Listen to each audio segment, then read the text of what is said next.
Cette situation d'attaquer les Juifs dans la rue pourrait se produire dans n'importe quelle ville d'Europe. En ce moment, il y a réellement une grande turbulence entre les musulmans et les Juifs. Et il va falloir quand même prendre certaines précautions.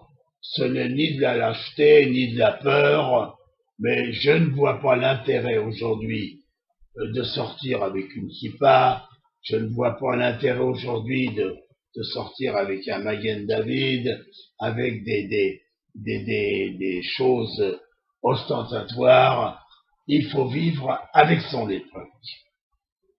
Tout ça va se calmer un jour, mais pour le moment, nous devons conseiller en général aux Juifs d'Europe de vivre un peu plus calmement. Il n'y a aucune raison de faire des provocations qui ne peuvent que nous être néfastes. Il faut conseiller en général aux jeunes Juifs de sortir plutôt en groupe de 4 ou 5 personnes. C'est moins attaquable.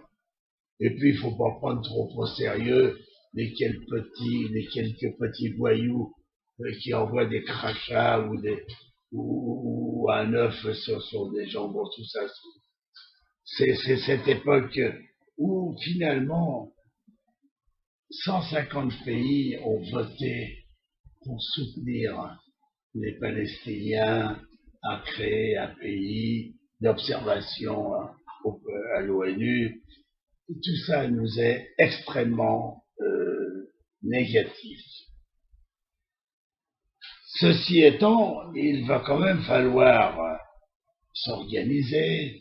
Vous savez, par exemple, on a conseillé aux Juifs qui viennent d'Israël d'éviter de parler l'hébreu en Europe. Il vaut mieux, mais ça remonte déjà à quelques mois, d'éviter, par exemple, en sortant d'un hôtel, de prendre le premier taxi en stationnement, mais plutôt d'aller chercher un taxi qui passe dans la rue. Enfin, il y a quand même, il faut s'organiser pour se défendre contre tous ces voyous, il n'y a rien à faire.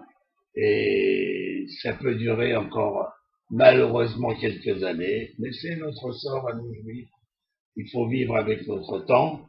Et bon, bien entendu, il y a aussi d'autres moyens.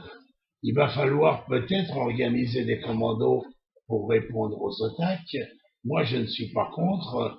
Il faut leur montrer également de quel bout on chante, mais pour ça, il nous faut des organisations de commandos sérieux. Ce que j'ai fait il y a quelques années, il y a maintenant 25 ans, en envoyant des gens à la sortie des synagogues. Il y a une époque où on attaquait les synagogues en France et en Belgique, et finalement, ça a payé parce que les autorités se sont mêlés à ça, et finalement, on a calmé le jeu.